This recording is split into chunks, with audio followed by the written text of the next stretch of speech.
My name is Gopinath Parel. I'm a social entrepreneur from the state of Kerala in India, and I run a responsible travel company called The Blue Yonder. I am going to talk to you about possibilities of sustainable tourism. You might wonder what a leisure industry like tourism has got anything to do with the humanitarian sector. I would say everything.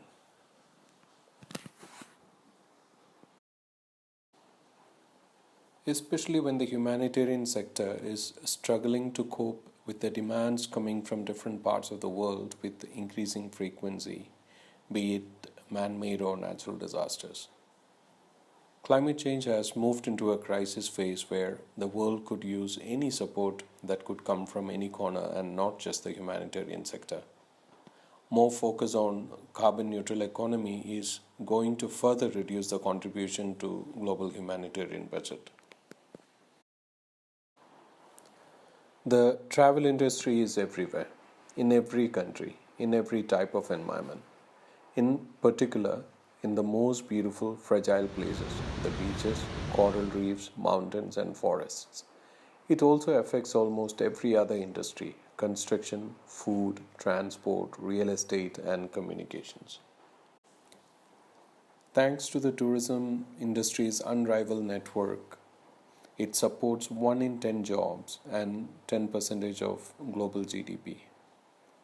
Compared to the 27 billion US dollar humanitarian sector, the tourism sector itself is a 8 trillion US dollar economy.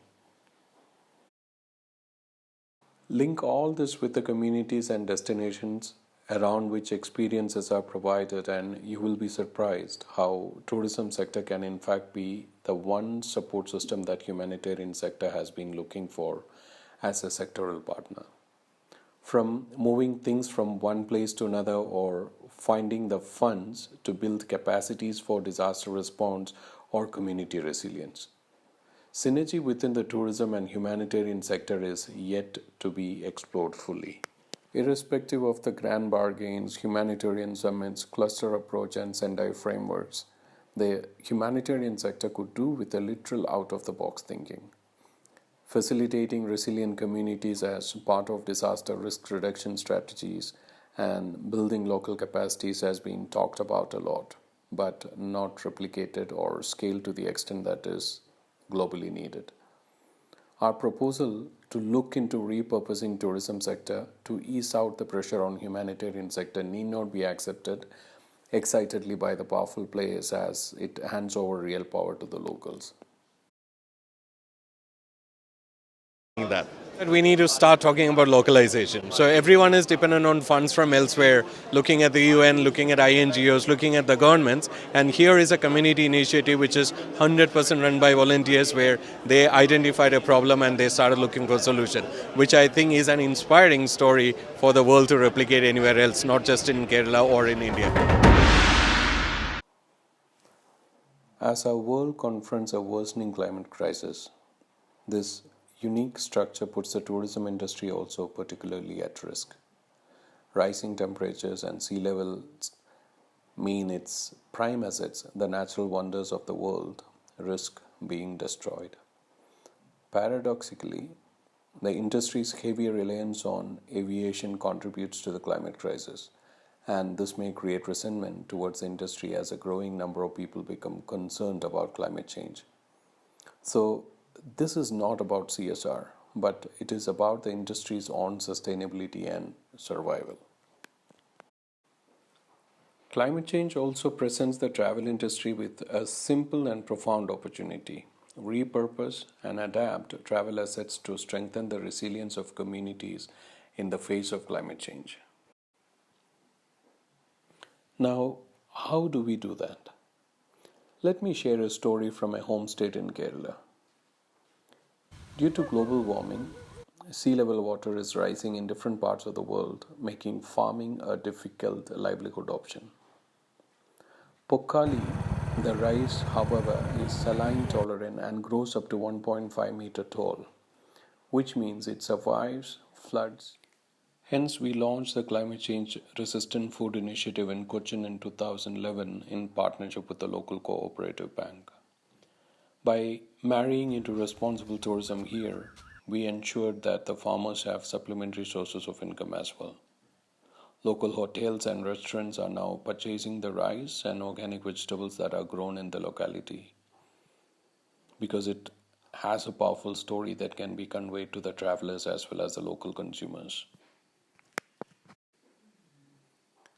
As part of the project, we train people to swim, use canoes, kayaks, boats, to be first responders, give first aid, etc. These life skills are applicable on a day to day basis as well as used when a disaster strikes. The same materials and skills also help them earn better livelihood options while engaging in experiential tourism activities. The funds for the same project are sourced from the tourism industry in local, national, and international markets. The profit generated from the initiative can then further be used for scaling up projects or used for profit sharing among stakeholders. A financial support system that's for sustainable development of the region gives better conviction for the tourism industry to tell powerful stories to their travelers or clients. Such a partnership ensures that the local governments or humanitarian agencies can actually spend the money wisely in other priority areas.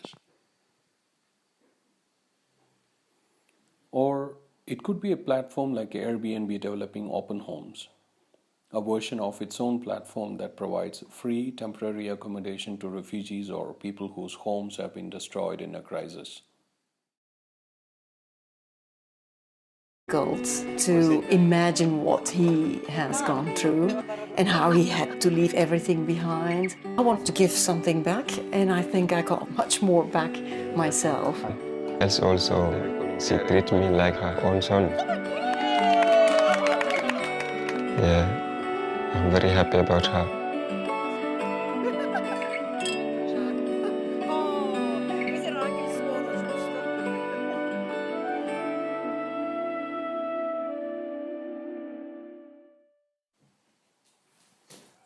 Or it could be the Welcome Home program of TripAdvisor, where they support the resettlement of displaced people in New York City in partnership with the International Rescue Committee.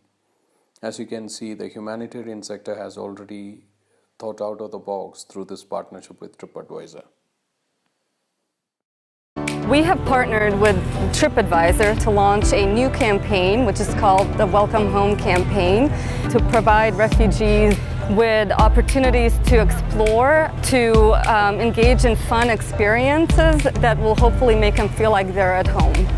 Welcome to Ellis Island. There you go. The United States is a country of immigrants, and many of them came through.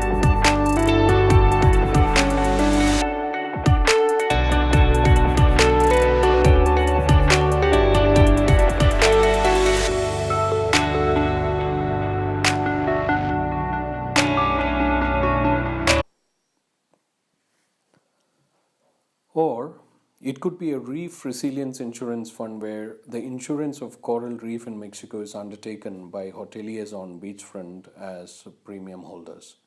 A reef reduces the storm damage and creates calm seas. Thus, it is a piece of insurance.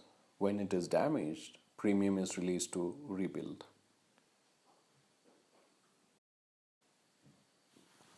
However, our research shows that no one has woven all these creative initiatives into a shared narrative that can frame a future path for tourism industry's sustainable development while ensuring that we address the climate crisis and ensuing disasters. And that's where the opportunity lies for the humanitarian sector. A community that is resilient to climate crisis will be better prepared to manage and survive an ensuing disaster. However, building the resilience involves multiple stakeholders and has proved to be expensive. Community interlinkages, along with the support of a powerful tourism industry focusing on responsible tourism, while also understanding their own vulnerability and sustainability, is the key to build a resilient community. Resilient communities could be solution seeker that works with vulnerable societies that build capacities to address climate change, manage disasters better, and hence put less pressure on the conventional humanitarian sector.